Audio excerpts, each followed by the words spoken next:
We're starting again.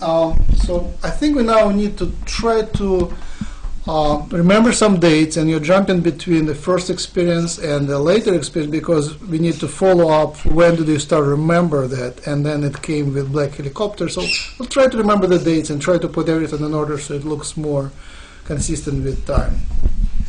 How about we go try to do that? Okay, back to right after the helicopter incident.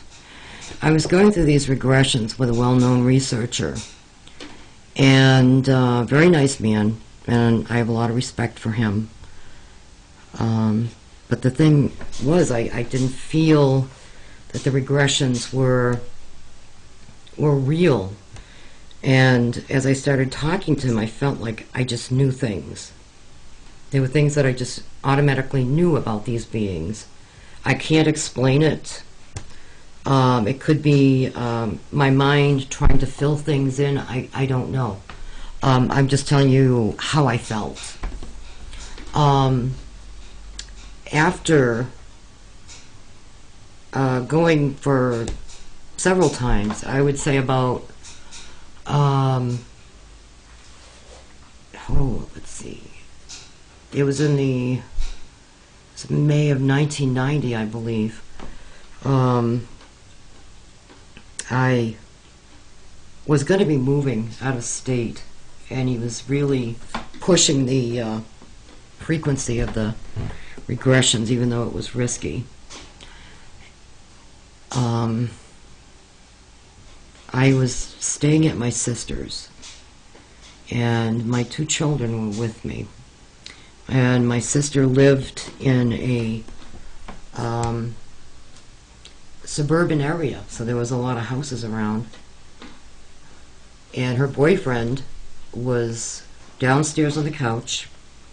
My sister and I were upstairs in one bed, and across from us, my two children. One of them was around 9, and the other was about a little over 2 years old. And in the middle of the night, we woke up with a scream. Well, first of all, I have to make a point here. That morning that we woke up, my sister said, I feel like, well, we heard the phone ring, and when she answered it, nobody was there. And I felt a sense of confusion. And my sister was saying, I feel like I was talking to somebody very intelligent, having a really intelligent conversation, but they weren't human. And I just dismissed it. And I was supposed to go a couple of days later to the researcher for another regression. And we did the regression and everything and talked, and we went to get out to the car, and as soon as I shut the door, the sound of the door shutting, every single memory of that night flooded back like I never forgot it. And it shocked me that they could do that. And this is what happened that night. We went to bed about 11. The kids went earlier, 11:30, and we were woken up in the middle of the night by my sister's boyfriend was screaming, and blood-curdling screams, like somebody was murdering him. And then he started yelling my sister's name. And my sister's boyfriend was from another country. He spoke another language on top of English.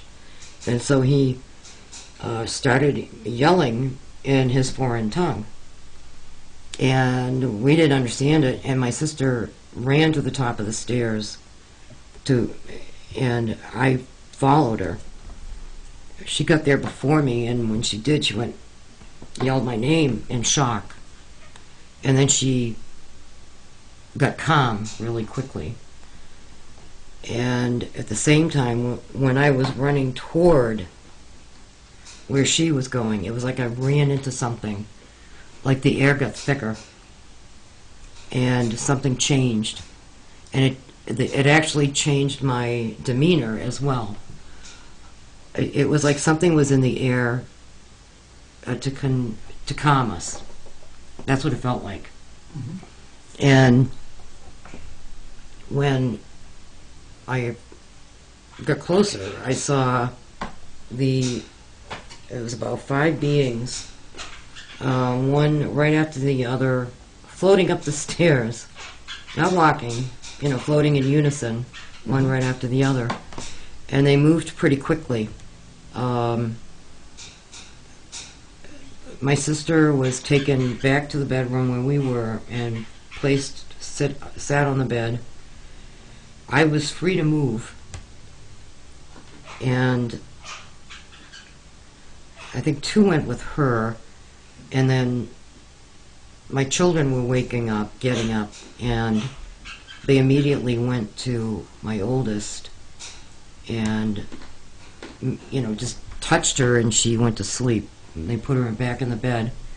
My youngest was sitting up in the bed, screaming bloody murder, fully conscious of what's going on. Obviously, she wasn't calmed. And I was more curious and kind of excited, actually, like, well, this is kind of cool. I went to go to comfort my youngest that was screaming, and there was one standing there looking pleased as pie at how, how thought she was wonderful, And She liked her?